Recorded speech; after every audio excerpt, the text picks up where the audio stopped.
Ethan Westbrook stood frozen in the doorway of his penthouse study, watching his wife Sienna laugh breathlessly into her phone, her fingers tracing lazy circles on the mahogany desk, where he'd signed billion-dollar deals the same desk where she now whispered sweet nothings to someone who wasn't him. The tech industry called Ethan Westbrook a visionary, but tonight he felt like nothing more than a fool. At 41, he had built an empire that stretched across continents, transforming from a trailer park kid with holes in his shoes to a man who could buy small countries. Yet standing there, invisible to his own wife, he realized that all his wealth couldn't purchase the one thing he'd always craved: genuine love. Sienna Westbrook had been his obsession for 5 years. When he first saw her at the Metropolitan Museum's annual gala, she was draped in emerald silk that matched her eyes, commanding the attention of every man in the room. She had been a successful model before transitioning into New York's elite social scene, and her presence was magnetic, where other women seemed to shrink around his intensity and wealth. Sienna met his gaze with equal confidence.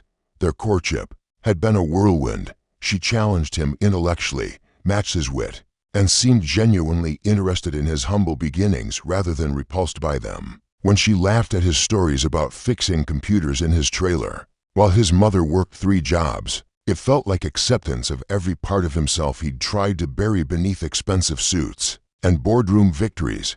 The wedding had been featured in Vanity Fair, a fairy tale union between the self-made tech mogul and the stunning socialite. Sienna looked radiant in her custom Vera Wang gown, her smile perfect for every camera flash. She played the role of devoted wife flawlessly, hosting charity events, accompanying him to business dinners, and gracing red carpets with an elegance that made other wives jealous.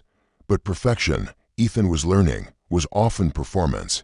Behind closed doors, Sienna was different, not cruel or obviously distant, but there was an invisible wall between them that he couldn't breach. She would smile when he entered a room, kiss his cheek with practiced affection, but her eyes never quite focused on him. It was as if she were always looking past him, toward something or someone else. When he tried to discuss his day, share his fears about upcoming mergers, or simply hold her close during quiet moments, she would listen with the polite attention of a therapist rather than the intimate engagement of a wife.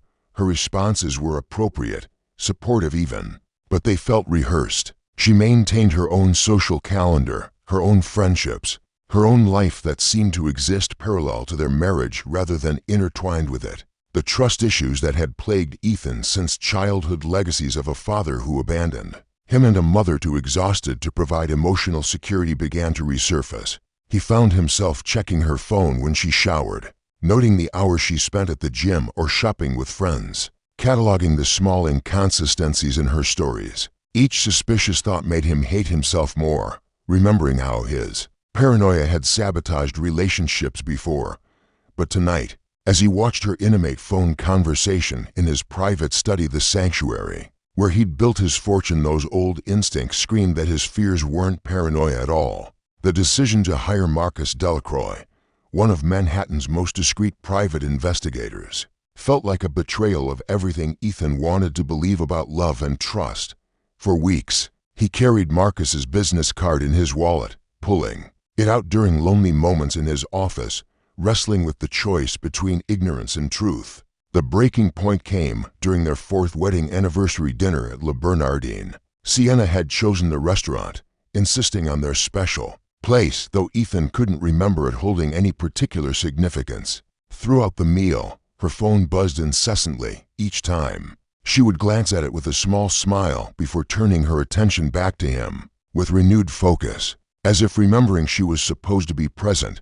When he asked about the messages, she laughed it off. Just the usual drama from the charity committee. You know how these women can be. But her fingers lingered on the phone protectively, and when she excused herself to the restroom, she took it with her. Marcus Delacroix was everything Ethan had expected from his reputation, mid-50s, unremarkable in appearance, with the kind of face that people forgot immediately after meeting. His office in a nondescript building near Grand Central suited his profession perfectly. Functional, anonymous, forgettable. "I need to know what my wife does when I'm not round," Ethan had said. the words tasting like poison in his mouth. Marcus didn't judge or try to talk him out of it. He simply quoted his fee and outlined his methods with professional detachment. 2 weeks should give us a comprehensive picture of her routine and associations. I'll provide detailed reports with photographic evidence where appropriate. Those 2 weeks felt like the longest of Ethan's life. He went through the motions of normalcy: board meetings, conference calls, the endless stream of decisions that kept his empire running while internally counting down the hours until Marcus would deliver his findings. Sienna seemed no different during this period, maintaining her usual schedule of gym sessions, lunch dates, and shopping expeditions with her circle of equally polished friends. When Marcus finally called to arrange their meeting, his tone was carefully neutral. "Mr. Westbrook, I have the information you requested. I think it's best if we discuss this in person." The manila envelope Marcus placed on his desk was thin, but Ethan knew that the most devastating truths often required very few words to convey. His hands trembled slightly as he opened it, revealing a neat stack of photographs and typed reports organized by date and location. The first photo showed Sienna entering the Four Seasons Hotel. Through a side entrance, her distinctive auburn hair hidden beneath a silk scarf and oversized sunglasses. The timestamp indicated it was taken during what she'd claimed was a spa day with her friend Rebecca. The next photo showed her in the hotel bar, sitting intimately close to a man Ethan recognized as David Chen, a prominent film producer whose movies had grossed billions worldwide. That more photos followed, Sienna and David sharing champagne, their hands intertwined across the table, walking together toward the elevators. The final image in that sequence was timestamped 3 hours later, showing them exiting together. Sienna's lipstick gone and her hair slightly mussed, but David Chen was just the beginning. The reports detailed a pattern stretching back years, long before any trust issues on Ethan's part could have driven her to seek comfort elsewhere. There was Senator James Morrison, photographed with Sienna at a private dinner in Washington while his wife campaigned in Iowa. Tech entrepreneur Riley Maxwell, caught with her in compromising positions at his Hamptons estate. Even Thomas Brennan, Ethan's own business rival, documented in a series of meetings that coincided with failed merger negotiations. Marcus had been thorough, noting the careful way Sienna scheduled these encounters, always with plausible cover stories and alibis. She used burner phones, paid for hotels with cash, and chose locations where discretion was guaranteed. This wasn't the behavior of a lonely wife seeking emotional connection. It was the calculated strategy of someone who had turned infidelity into an art form. The final report contained the most devastating revelation: financial records showing regular payments to Sienna from several of these men, disguised as consulting fees for her non-existent PR company. She wasn't just cheating, she was profiting from it. The confrontation happened on a Tuesday evening in October, when Manhattan's autumn light cast everything in shades of gold and amber. That should have been beautiful, but instead felt like the last sunset before a nuclear winter. Ethan had spent the day in meetings, going through the motions of reviewing quarterly projections while the manila envelope burned like radioactive material in his desk drawer. Sienna was in their bedroom when he found her, sitting at her vanity and applying the expensive French moisturizer that cost more than most people's monthly salary. She looked radiant in the mirror's reflection, her skin glowing with the kind of health and satisfaction that now made perfect, terrible sense. "We need to talk," he said, his voice steadier than he felt. She turned with that practiced smile, the one that had graced magazine covers and charity event photos. "Of course, darling. Let me just finish now." He placed the envelope on her vanity, watching as her eyes flickered to it with the quickest flash of recognition, before returning to his face with perfectly composed innocence. "What's this about?" But her hand moved almost imperceptibly away from the envelope, as if it might burn her. Ethan opened it methodically, laying out the photographs one by one. David Chen at the Four Seasons, Senator Morrison in Washington, Riley Maxwell in the Hamptons. With each image, he watched her face, searching for guilt, remorse, or even honest anger at being caught. Instead, he saw something far more chilling: calculation. When he finished, she sat in silence for a long moment, her fingers still clutching the moisturizer jar. Then, as if a switch had been flipped, her face crumpled. Tears began streaming down her cheeks, not the ugly, snotty tears of genuine anguish, but the kind of perfect crying that didn't smudge her mascara. "How could you do this to me?" she whispered, her voice breaking on every word. "How could you have me followed like some common criminal?" The audacity of it took his breath away. "How could I? Sienna, you've been cheating on me with half of Manhattan's elite for years. Before we were even married." She slid from the vanity chair to the floor in one fluid motion, a wounded bird falling from its perch. "You never trusted me," she sobbed. "From the very beginning, you've been suspicious, controlling, paranoid. Do you know what it's like to live with someone who questions your every move, who makes you feel like a prisoner in your own marriage? That's not, you pushed me to this." Her voice rose to a wail that echoed off their bedroom's vaulted ceilings. "I needed to feel wanted, appreciated, loved by someone who didn't see me as a trophy or a threat. These men made me feel human. Again, Ethan, they reminded me that I was more than just your beautiful wife." The words hit him like physical blows because they contained just enough truth to wound. He had been possessive, had questioned her activities, had sometimes treated her more like a prized possession than a partner. His childhood trauma had made him hypervigilant about abandonment, and that vigilance had manifested in ways that could feel suffocating. But that didn't explain the financial arrangements, the calculated deception, the systematic betrayal that predated any controlling behavior on his part. "What about the money?" he asked quietly. "The payments from these men to your shell company?" Her crying stopped as abruptly as it had begun, replaced by a cold fury that was probably closer to her true feelings. "You investigated my finances too. You really are a controlling bastard. Answer the question." She stood slowly, wiping her eyes with the back of her hand. In that moment, without the tears and the performance of vulnerability, she looked like a different person entirely. Harder, calculating, real. "Those were consulting fees," she said flatly. "I provided PR advice, helped with their social events, made introductions. Just because I slept with them doesn't mean I didn't earn that money." The casual admission, delivered without a trace of shame or remorse, was somehow worse than the original betrayal. This wasn't a woman who had made mistakes or succumbed to temptation. This was someone who had built a business model around deception. "Get out," he said quietly. "Ethan, get out of my house, tonight." She studied his face for a moment, perhaps looking for weakness she could exploit, some crack in his resolve that her tears or anger or seduction could widen. Finding none, she shrugged with the kind of elegant indifference that had probably served her well in her other relationships. "Fine, but this conversation isn't over. We're married, Ethan. That means something, legally if not emotionally." As she began packing her designer luggage with the efficiency of someone who had done this before, Ethan realized that everything he'd believed about their relationship had been a performance. The question wasn't whether she had ever loved him, it was whether she was capable of loving anyone at all. The media circus that followed their separation was masterfully orchestrated, though not by Ethan. Within days of Sienna moving out, carefully leaked stories began appearing in gossip columns and entertainment blogs, painting a picture of a brilliant but troubled tech mogul whose trust issues and controlling behavior had driven his beautiful wife to seek comfort elsewhere. The narrative was seductive in its simplicity.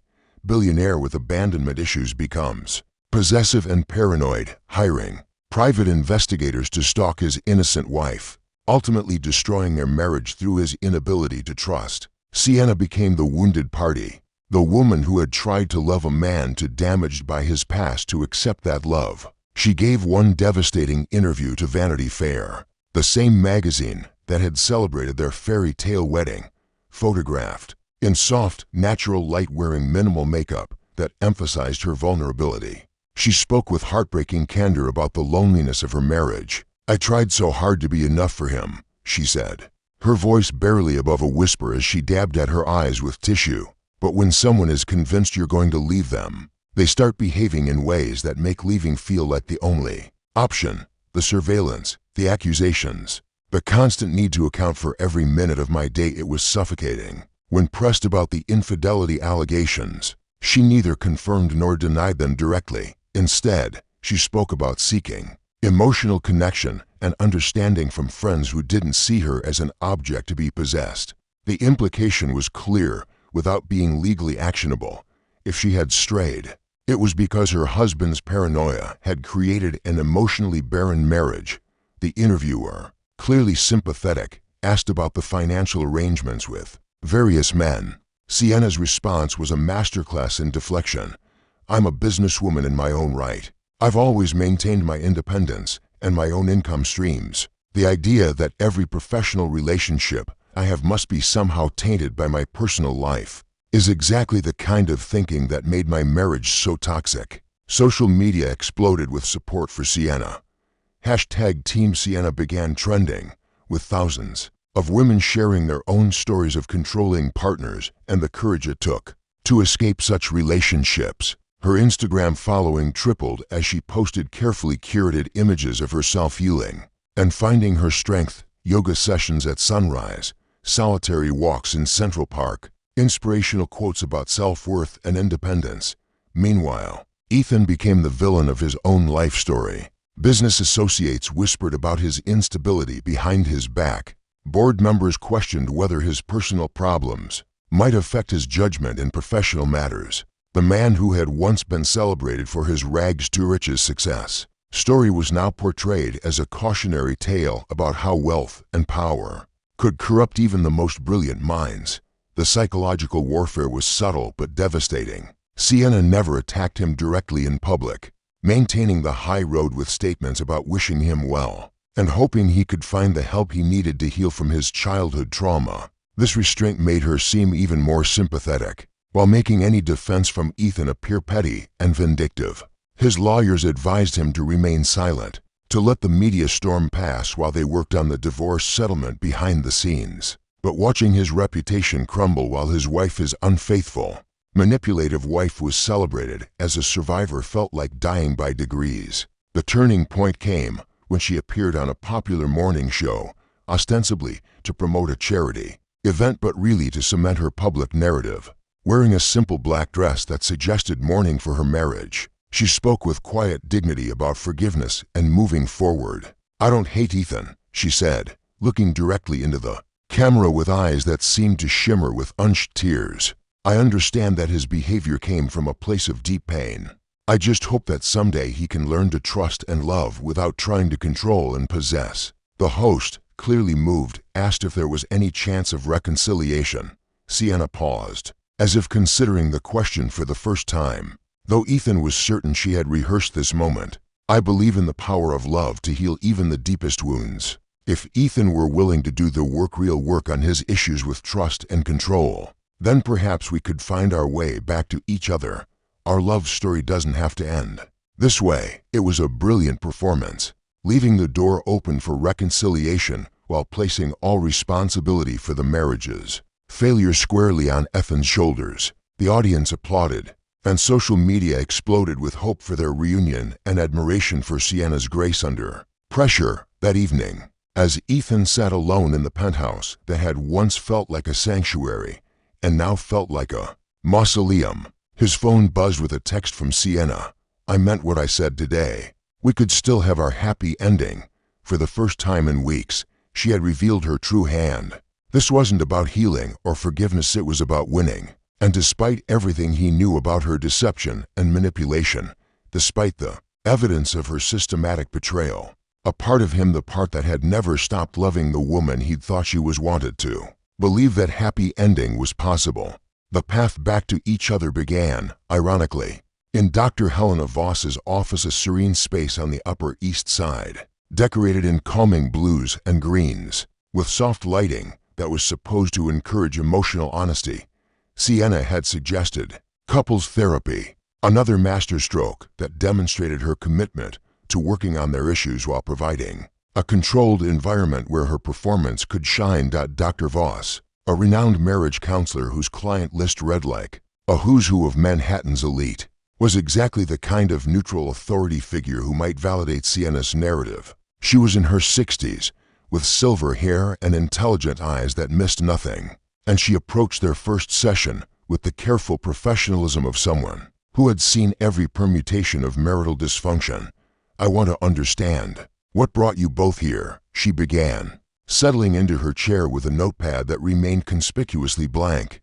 "Sienna, would you like to start?" And so began the most elaborate therapeutic performance Ethan had ever witnessed. Sienna spoke with raw vulnerability about feeling emotionally abandoned in their marriage, about the crushing loneliness of living with someone who saw threats everywhere. She described specific incident times when Ethan had questioned her whereabouts or seemed distant after business calls with the kind of precise detail that made them feel both authentic and devastating. "I started to feel like I was disappearing," she said, her voice catching slightly, "like I wasn't a person anymore, just a beautiful object he was afraid someone might steal." Dr. Voss took notes now, nodding with clinical empathy when she turned to Ethan.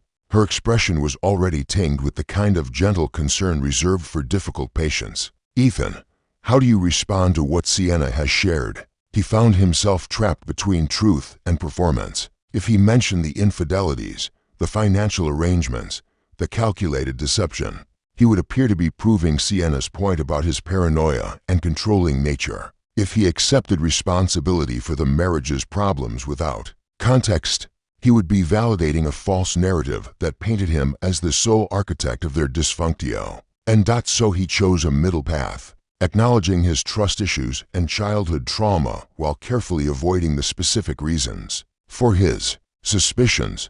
Dr. Voss seemed to appreciate this approach, praising his willingness to examine his own contributions to the marital dynamic. Week after week, they sat in that calming office while Sienna masterfully redirected every conversation away from her behavior and toward Ethan's psychological shortcomings. She spoke movingly about her own childhood, a lonely little girl whose parents were too busy building their social status to provide emotional nurturing. She drew parallels between their wounds, suggesting that they were both damaged souls who had found each other, but didn't know how to heal together. The breakthrough came during their 8th session when Sienna broke down completely, sobbing with what appeared to be genuine anguish as she spoke about the abortion she'd had at 19.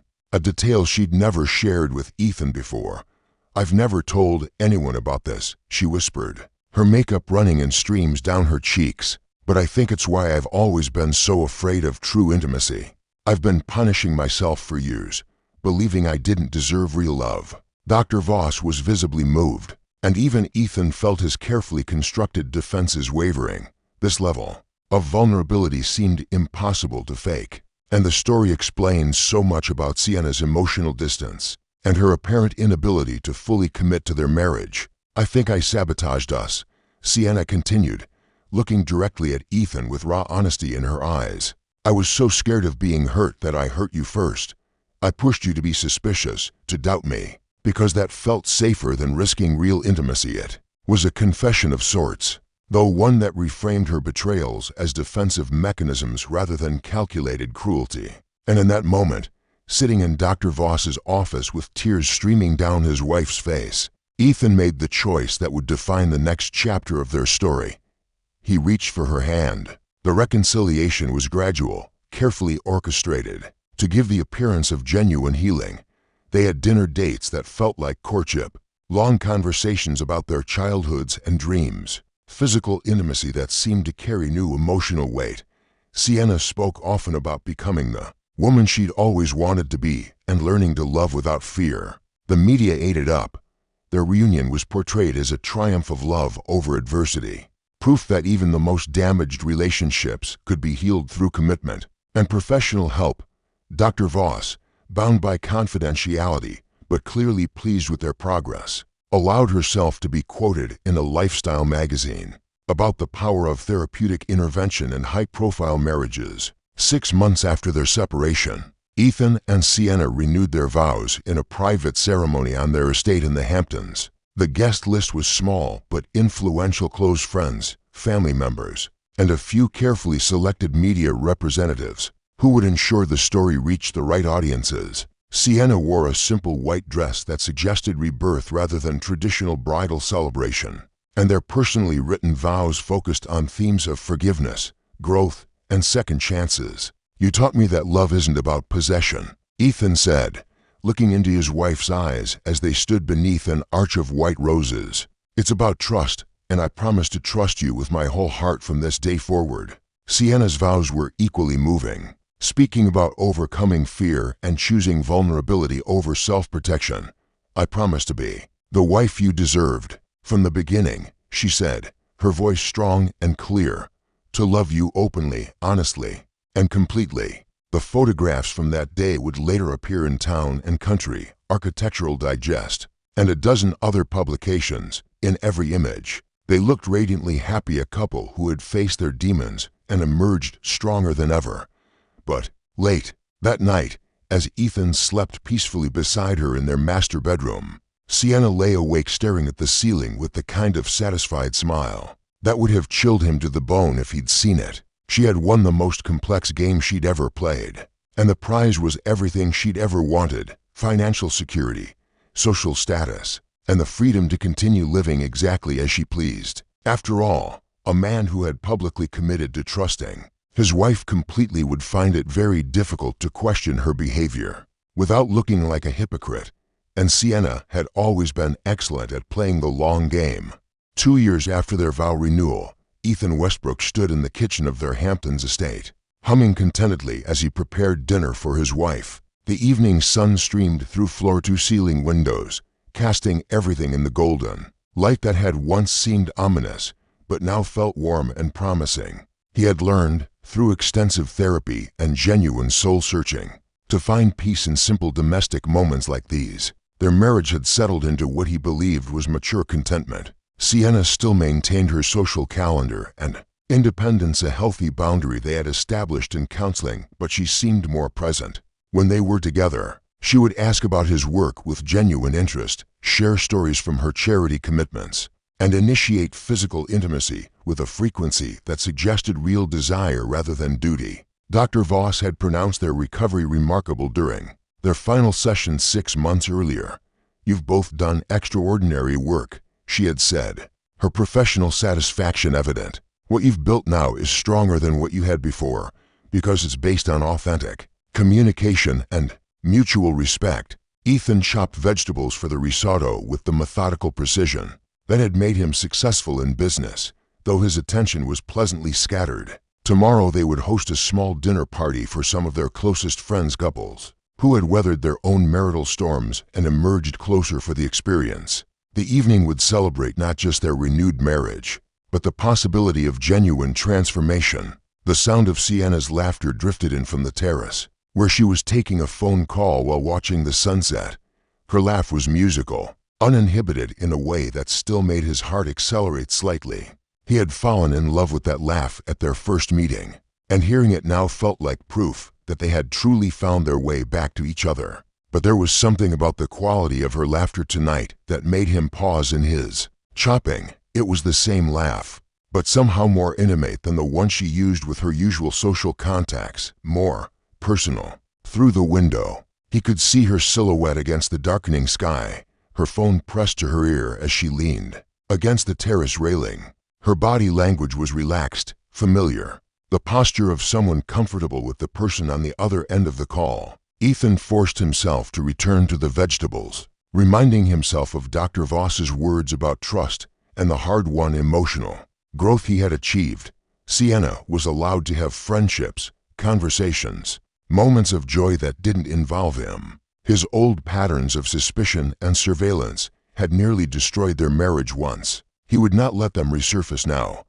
But as he moved to the stove to start the risotto, he heard her voice more clearly through the open terrace door. Not the words she was speaking to quietly for that, but the tone, soft, almost whispered, with an underlying warmth that he recognized because it was the same tone she had used with him during their early courtship. The wooden spoon in his hand began stirring the rice with mechanical precision while his mind raced through possibilities. It could be anyone: a friend confiding about relationship troubles, a family member sharing good news, a colleague discussing plans for their next charity event, or it could be exactly what his gut told him it was. MMHMM, he heard her murmur, followed by that laugh. Again, no, he's inside cooking. He's become quite the domestic god lately. The rice began to stick to the bottom of the pan, but Ethan had stopped stirring entirely. That phrase, domestic god, was something Sienna had said about him to friends before,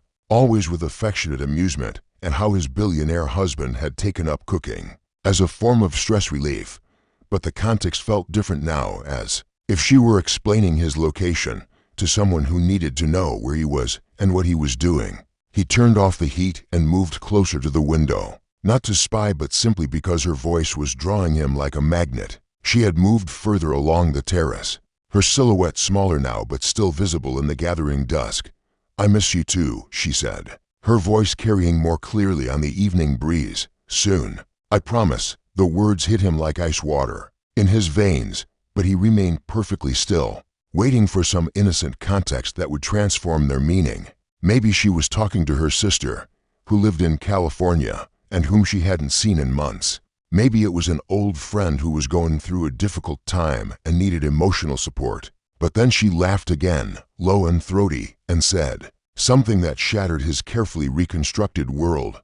"Stop being such a tease. You know what you do to me." Ethan's hands began to shake, a tremor that started in his fingers and spread up his arms to his chest, where his heart hammered against his ribs like a caged animal. He gripped the edge of the granite countertop, his knuckles white with pressure, as he struggled to process what he was hearing.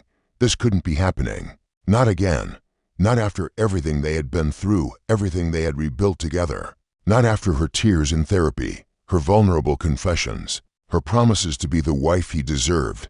Not after he had publicly committed to trusting her, had rebuilt his entire emotional framework around the belief that people could change, that love could heal even the deepest wounds. On the terrace, Sienna ended her call and remained at the railing for a few more moments, looking out at the darkening ocean. When she finally turned and walked back toward the house, Ethan forced himself to return to the stove, to resume stirring the risotto that was now beyond saving. She entered the kitchen with the same warm smile she had worn for the past 2 years, crossing to kiss his cheek with lips that still tasted faintly of the wine she'd been sipping during her call. "Smells wonderful," she said, peering into the pan. "Though I think you might have let it stick a little." "Just a bit," he managed, his voice surprisingly steady. "I got distracted." She moved around the kitchen with graceful efficiency, setting the table, opening a bottle of their favorite Burgundy, chatting about plans for tomorrow's dinner party. Everything about her seemed exactly as it had for months, loving, present, genuine. But now Ethan saw it for what it really was, a performance so perfect, so thoroughly rehearsed, that it had fooled not just him but their therapist, their friends, and quite possibly Sienna herself. As they sat down to dinner, she raised her wine glass in a small toast. "To us," she said, her eyes sparkling with what he had thought was love, but now recognized as something else entirely. "To second chances and the beautiful life we've built together." He clinked his glass against hers and smiled, playing his own role in the performance that would continue for as long as she chose to maintain it. But inside, he finally understood the truth that had taken him 7 years to fully comprehend. Sienna Vale had never taken off the mask she wore for the world. What he had mistaken for her authentic self, the vulnerable woman who had cried in therapy, who had shared her deepest secrets, who had promised to love him honestly and completely, was simply another character in her repertoire. The real Sienna, the one who had just whispered promises to someone saved in her phone as M, was a stranger he had never met and probably never would. Later that night, after they had made love with what seemed like genuine passion, and she had fallen asleep in his arms, Ethan lay awake staring at the ceiling and wondering how many other men had experienced this exact moment of devastating clarity. The question that haunts the shadows of their perfect life remains: when someone becomes so skilled at deception that they can fool therapists, friends, and perhaps even themselves, are they truly evil, or are they simply wearing the only mask that allows them to survive in a world that demands perfection? And for those who love them, is there any difference?